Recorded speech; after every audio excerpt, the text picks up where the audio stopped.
Hi guys, it's Hazel, and I am back to answer more stripper Reddit questions.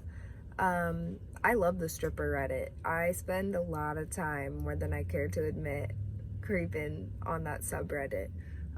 Especially when I was new, it was a really good resource for me for motivation to go to work or any questions that I had and encouragement and stuff. So now that I'm dancing, I like to give back and share like anything that I'm learning, because I mean, like, why not? I don't understand the strippers who are like, I don't like to share game. Like, why not? Like, then you're probably insecure. Like, if you're scared to help someone who's new, like, then you're not confident in your own sales skills.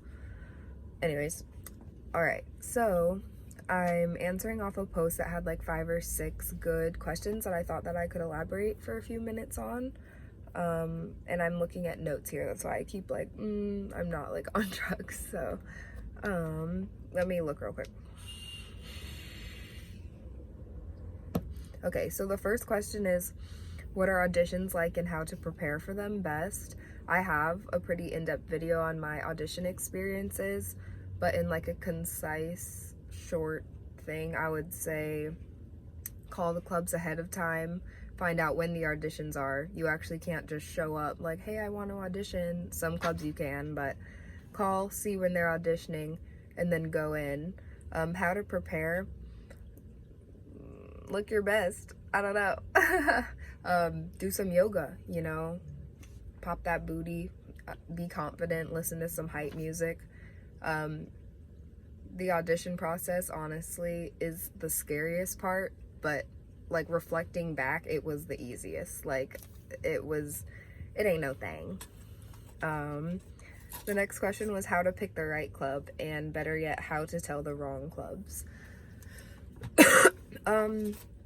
You could go as a customer to the club to see what it's like, see what the girls are doing.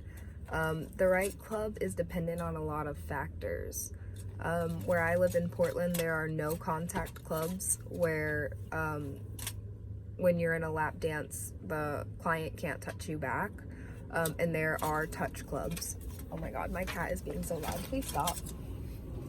These are like really low quality, low investment YouTube videos. Like, I'm just bored. I'm like not even gonna edit this. I don't even know how to do that. Anyways, yeah, so it's dependent on that. Full contact, no contact.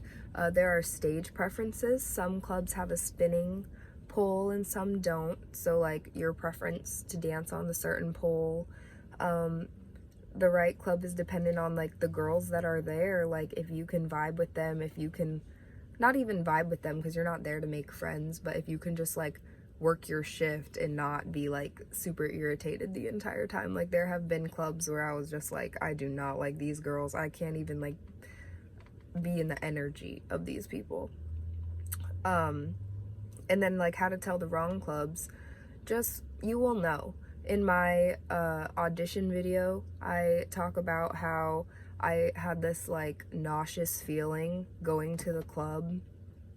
The first club that I auditioned at for my first shift, I was hired on site, but didn't work that night and was supposed to go in the next day. And I just never went in. I felt nauseous. My body told me this isn't the club for you. I don't know. The vibe wasn't for me. And then when I auditioned at my second club, I liked it so much more. You will just be able to tell the wrong clubs.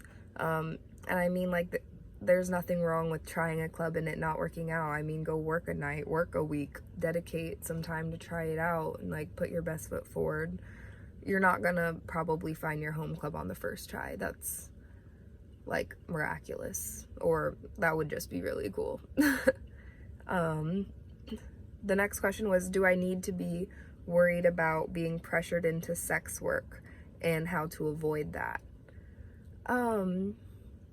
As a stripper, you are a sex worker already. You work in the sex industry. So being pressured into sex work, you're already in sex work. You're a stripper. So I don't really understand that question. If you're meaning full service sex work, so that's different. There are many facets to sex work. Wow. Like, I just said that so many times. If you're worried about being pressured into full service sex work, like, if I'm being completely honest, like, yes, it's going to happen. You're going to be in a dance with the men and they're going to say, oh my God, can I take you home? Oh my God, what can we do back here? And, you know, it's just standing your ground and telling them, like, no, like, I don't do that here, or no, I'm not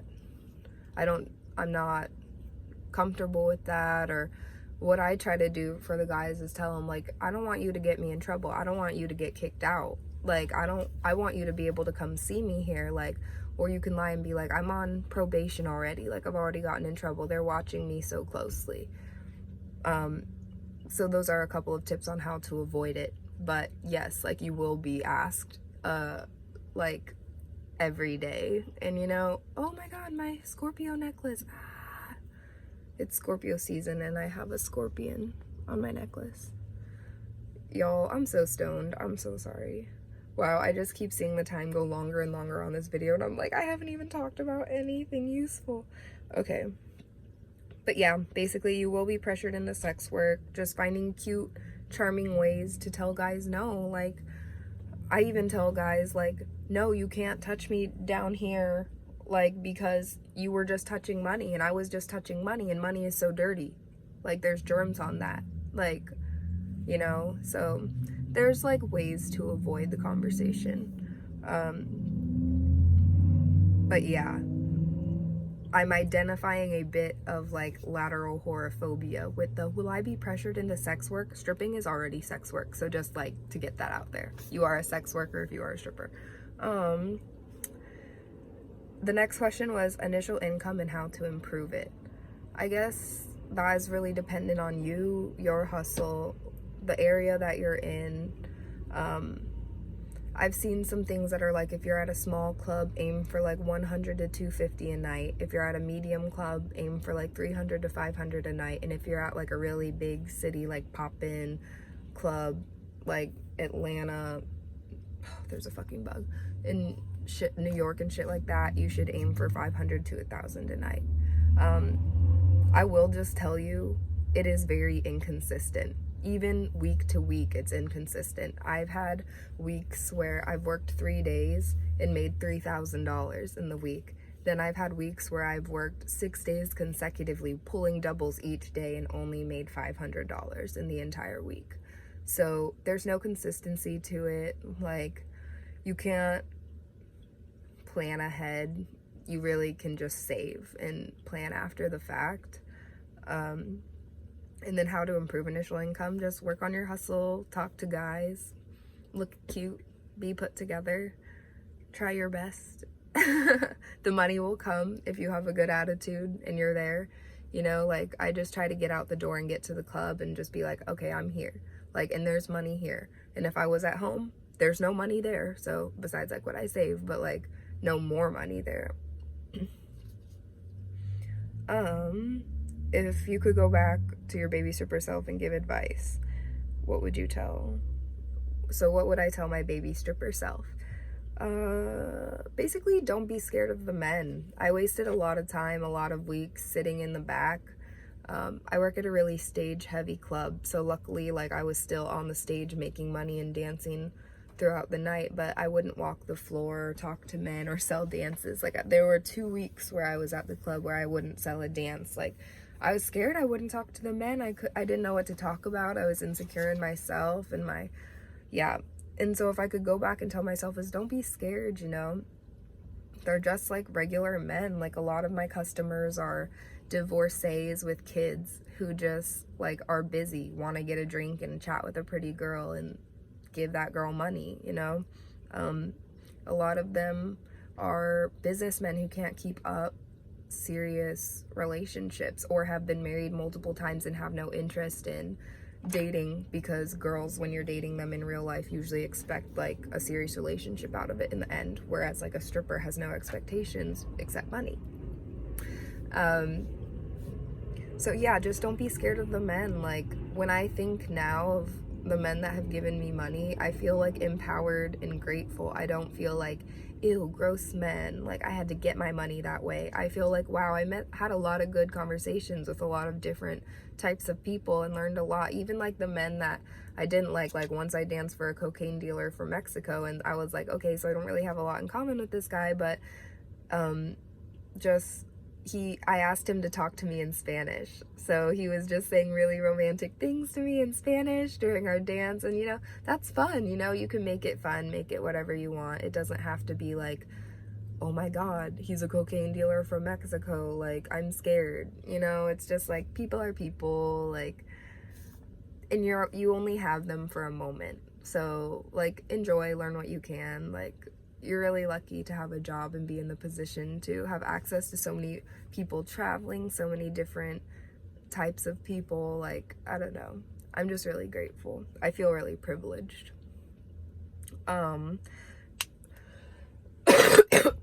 Okay, there's one more question. I'm sorry. So low quality. Okay. The last question is worst mistakes to make and like how to avoid them. So I would say the worst mistake that you can make in the club really has to do with club etiquette and the other girls that you're working with.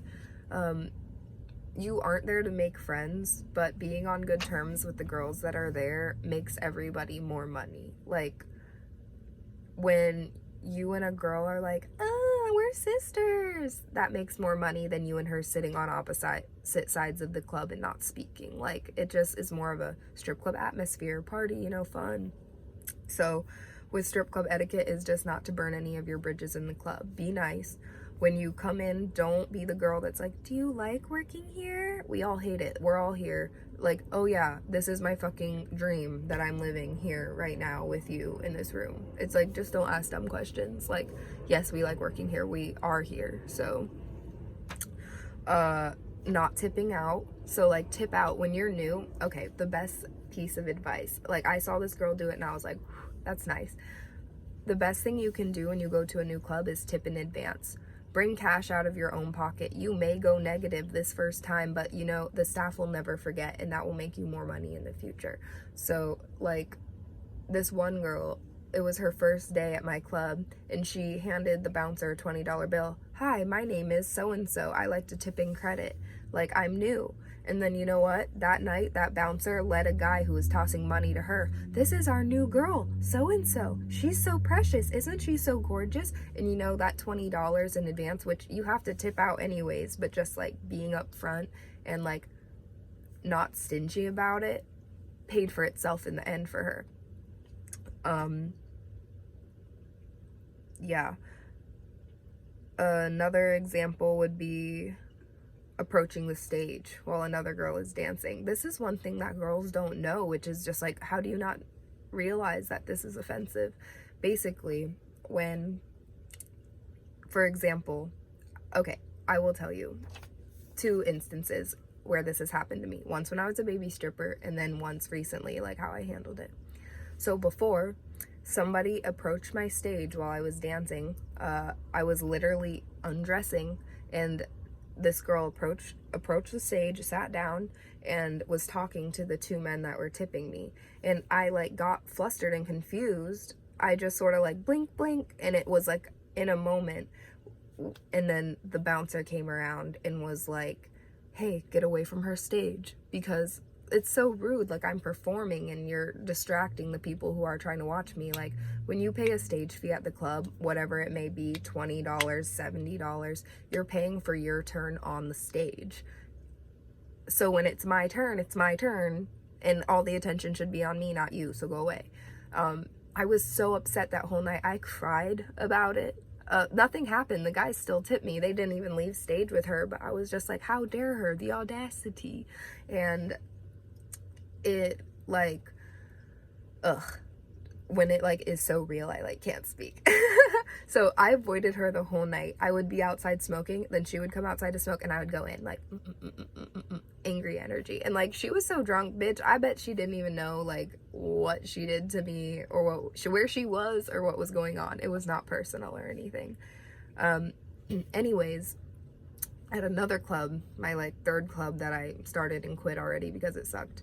I was working and I was dancing on stage. There was one guy at my rack, and this girl came up and sat at the stage in a chair, pulled it out, sat next to the guy and starts talking to him. And he had money that he was giving me, and then he just starts holding it and talking to her, not paying attention to me anymore, who is undressing and paid for my time on the stage. It was so frustrating. I was like, I had my legs split in the air, my coochie out. I said to the girl, I was like, so do you want to go like figure out your next set or go change or something? And she like looked like yeah, sure. And like I think she got the message, but then she left. And then I kept dancing for the guy, and I was like, I even said like, oh, so rude of her to interrupt, because like I'm trying to have a moment, you know, I'm trying to make some money. Like, what the fuck? Like, when he's at your rack, you can talk to him then. And then after, I went up to her and I said, "Bitch." No, just kidding. I didn't say that. I was like, look, when a guy is at my rack, do not come sit at my stage. And then it turns out this bitch was a baby stripper, so she didn't know. She's like, oh, I just thought I can sit. Like, she even tried to say, like, another stripper, me and her sit at each other's rack. And I was like, not me. Like, that money's mine. Like, when he is somewhere else, then you can talk to him. Like, it was just, like, the cognitive dissonance there. Yeah, I think in the end, she, like, handed me a $5 bill, because I was just, like, so mad. Like, no, do not come to the stage. Like, who in their right, like, if you were at a show and like it, oh my god, it's not worth it. This video is getting too long, and that was the last question. So yeah, like, don't approach the stage when other girls are dancing. That's their turn. You can approach like people sitting at tables or at the bar. Tip out your bouncers, your DJs. I don't have a house mom, but like if you have a house mom, tip her. If somebody helps you with something, tip them. Like, oh girl, can I borrow pole grip? Oh, I need a hair tie. Just be like, here's $1. You know, that's so nice. Like, everyone pays for all their own things. We're all independent contractors. Like, and the money all comes back around, you know. It really does. It's a big cycle. And so yeah, that's that. Thanks.